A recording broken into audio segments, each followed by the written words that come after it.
Let's talk about the threat from Jill Stein, or even if you see it as a threat. I mean, there are many people who are so angry, justifiably, at the Democrats for their position on Gaza, on their position on all foreign policy, to be honest, and that that anger is completely justified. But there is a question now: do you back the Democrats, even though they're complicit in the genocide, or do you back someone like Jill Stein, who has been saying all the right things? Now, there are people like Mehdi Hassan, someone I really respect. I think he's consistent. He says at the end of the day, there's only going to be one person president, and I'm inclined to agree.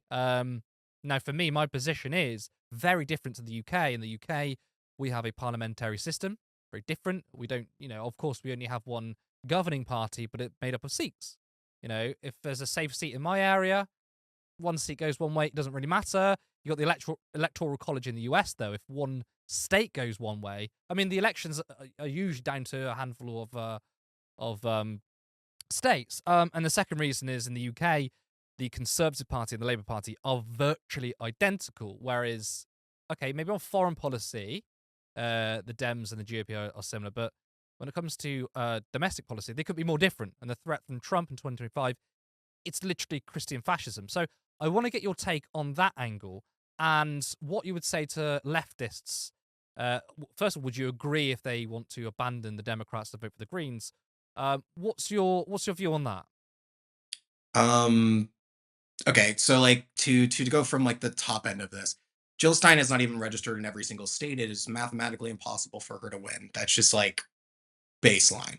The only reason you'd be voting for Jill Stein is if you're trying to make her reach like the 5% threshold so she can get some federal funding. So you're really just trying to subsidize the Green Party at that point. And if that's where you want to spend the next 4 years of your activism building that up as a national organization, like go for it. Like if that's like your real goal in political activism. Otherwise, there is literally no reason to vote for her because she voting for her will not alter the course of events. It will only like in a realistic way. Like if she wins one state, it'll only dramatically shift the vote share. Like that's it. She won't win. Like no, like we don't have that system. I also think it's important to remember the president has a lot of incredible unilateral power. It is like Curtis said, it is not a parliamentary system. They get to appoint the heads of all of the agencies. They get to appoint nominate all the judges. They get to do a bunch of wild stuff like the military. They get to have effectively have carte blanche on foreign policy. These are major, major, major things that you would not want to be handing back over to Donald Trump. And the kind of argument that I've seen a lot, which is like, well, we survived Trump one time. Why would you make that gamble again? That is like Russian roulette for politics. It's like, what could happen in the next 4 years? A lot. An infinite amount of time is 4 years. I think also like Jill Stein for me, I've seen Jill Stein run for election since I was a child. She is a perennial election runner, and we have not seen the Green Party do much of anything in that time period. I'm all for like the US to ditch the electoral college, have a popular vote system, have proportional representation, like all the bells and whistles. Like that's where I'm at. This all requires constitutional changes. We also need to do this at the state and local level. This is also a major shift. This is a massive political project that has to get done. And also, in addition, there needs to be a national party set up to do left wing politics, to do progressive politics that has a lot of money, a lot of members, a lot of institutions, and nationwide. In a massive country with hundreds of millions of people, that's what you have to do. Or you do some sort of like what like the DSA is kind of doing, where they're like kind of operating like labor in the cooperative party, but that's complicated. But like if you really want to set up a third party, you need to really plan this out. And I think like at the end of the day, there are 2 weeks left. That's where we're at. There's 2 weeks. In those 2 weeks, you're not setting up a socialist party. You're not able to get on the ballot. Like we're locked in, unfortunately. What you do have is 4 years to figure out things for next time. A little less than that if you actually want to run a candidate, like 2.5. That gives you time. Do you want to do that under Kamala Harris and a disappointing Democratic government? Or do you want to do it under Donald Trump, who wants to put leftists in concentration camps? He says this quite often at his rallies. I'm not making this up. So like that's it's like a very simple thing. It's a lot easier to organize under the Harris government, potential Harris government, than any Donald Trump government. And that's where you have to be at because you're going to end up with a bad situation. You can steer it one way, and one of those is infinitely worse and more dangerous to you, minorities, to immigrants, to, queer people, to so many groups that they are very serious about either purging from the country or doing mass deportations and huge camp systems. And unfortunately, like this is the reality of unfortunately where we're at. Um, I get very scared when I see kind of and maybe I'll like show my cards here. Like I grew up in the South, like in the deep South, and being a leftist in the deep South is not fun as you can imagine. And seeing a lot of like influencers leftists, but for like from like really left-wing blue states that never have had to think about not having a democratic government ever. And they're like, yeah, the moral thing to do where you're like not responsible for anything the government does is like not vote or like vote for blah blah blah or do. And I'm like, no, that's not how it works in a democracy. Like you don't get to morally check out because like your person didn't win or whatever. Like you're still in it. That's how a democracy works. We're all responsible for everything in it, whether we did it or not, or whether we liked it or not. That's just part of the deal of being in a democracy.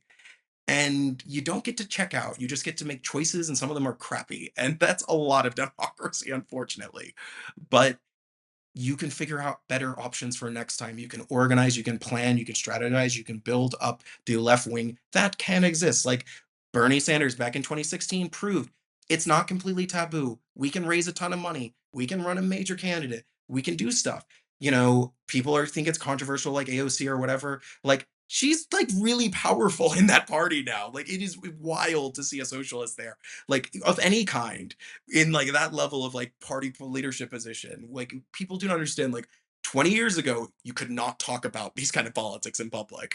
Now things are different, and people are seeing there's a big movement towards an America that is different. Unfortunately, the fascists are much more organized in achieving their revolutionary goals, and we are not. We are way behind, and unfortunately, highly under resourced. So you go. I've been talking a long time. Well, I mean, I was going to say there are some people who say, I know Jill Stein's not going to win. The goal isn't for her to become president. We know that the goal is to move the dial and it's to hurt the Democrats. It's not an accelerationist argument. The accelerationist argument is like, no, we actually want Trump to win to break the system. I remember so many people saying that back in 2016. Absolutely, it's not good. I mean, we even know when it comes to political psychology that people don't move left wing when the government moves right wing. In fact, they move right wing with it. They, in times of instability and crisis, they become more authoritarian. They look to states and like a paternal sort of government that wants to clamp down on people's freedoms, and it's a very messed up way. But that's what happens. People don't suddenly become more revolutionary left wing. So that's one thing. But to those that say, okay, I'm not an accelerationist, but we are only going to enable the two-party system. How are we ever going to break out this cycle and the genocide keeps happening? Or when it comes to neoliberal economic policy, if we keep voting for the same guys, I think that's again an argument I necessarily agree with in the US. I do agree with it in the UK, but it's a far more convincing argument than some saying, "Oh, I think Jill Stein's going to win." So I do want to get your response to that one as well. You got to put up new guys. Like that's the thing. Like whether it's within the Democratic Party or in a different party, you got to be able to put up those guys. We did not put up the guys. The guys don't exist. Like that's the problem. And it's very fundamental basic politics. Like there's the American left movement is in this moment where a lot of people are hitting class consciousness. It's been kicking around for a few years now. We've had some electoral successes and local and state levels, and have some people in Congress, and this is all super cool. But this is like a teeny tiny little faction of like ideologies, a bunch of different ones, basically as a part of another very well established party. It's a very small amount of political power at this moment in time, and a very small amount of resources that have been really mustered. This is not a national movement that can really evoke change yet, but it can be very quickly. We just have to organize in that level. And as I said before, it's like if we want to be able to have different options in the presidential election, we need to make those options exist. And if you're trying to hurt the Democratic Party or hurt Joe Biden or hurt Kamala Harris, you are not going to, because they are rich and already successful people. You're just going to hurt yourself and probably a lot of your neighbors. So there's no real benefit to that. Also, keep in mind, Joe Biden's not running, so we're not even voting over him. Most of the things you're really frustrated about, he's the endpoint decider of all those things, unfortunately. So even if you wanted to kind of like personally annoy him, it's not on the table at the moment. Yeah, I mean, it sucks, but I think the US, I'm very optimistic about the American left. People are getting back into trade unionism, which I think is one of the main avenues to build out a lot of political power really, really quickly in the US.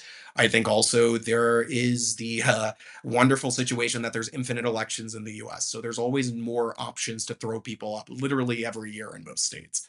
And I think that's where people have to be at. It's a matter of, and this is how I deal with every election. So I figure out like which candidate I like, I don't hate the most, or he'll hate the least rather, or I think will be like a stable hand for that moment. Because, growing up in the South, you wouldn't get really great options. You'd have to just pick the best worst one. And I know it's like lesser evilism, but this is more like you have 12 candidates and you have to pick from 12 lesser evils.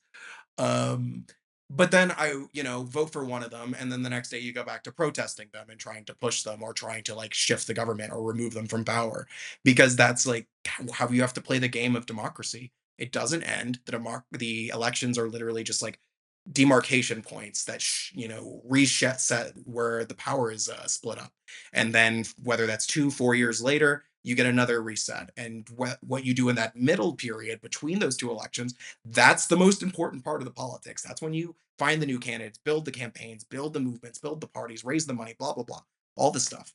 And it is not like, I think a lot of people are also taking the idea that, okay, Kamala and the Democrats haven't moved on Palestine. They're just stuck at this kind of like general ceasefire position.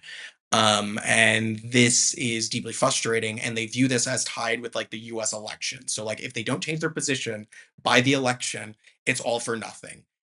But no, literally, the Gazans will need you every single day after that, and will continue needing you to advocate for them.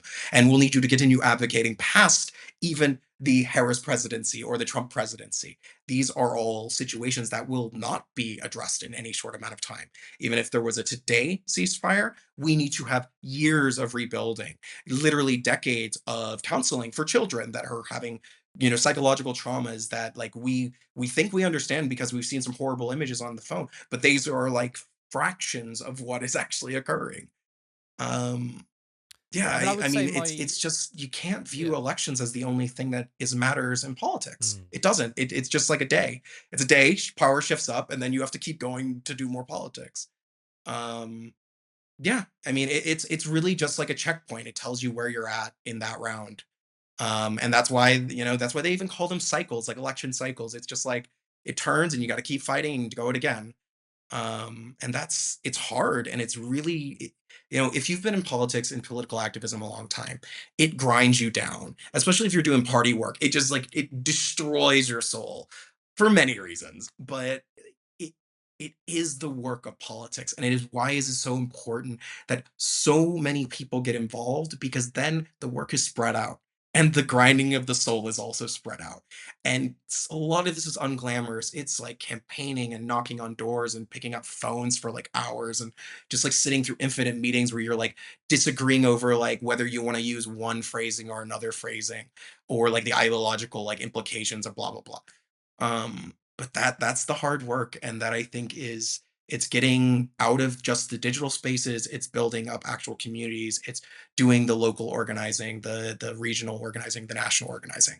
And it is the hard work of building up a left-wing party in the United States, which I totally believe is possible, but just like the parties that are doing stuff right now have been trying to hustle these positions for a long time. They haven't gone anywhere. It is unless you really, really believe one of them can make a change, and you want to dedicate a ton of your time into it and a bunch of your friends' time into it, don't do plans which you feel will actually achieve things, whether that's a small campaign in your local area or a big national thing. A lot of the big things that are happening to you are on the state and local level, and in any of your countries, and some random counselor is screwing with your life in some very stupid and specific way.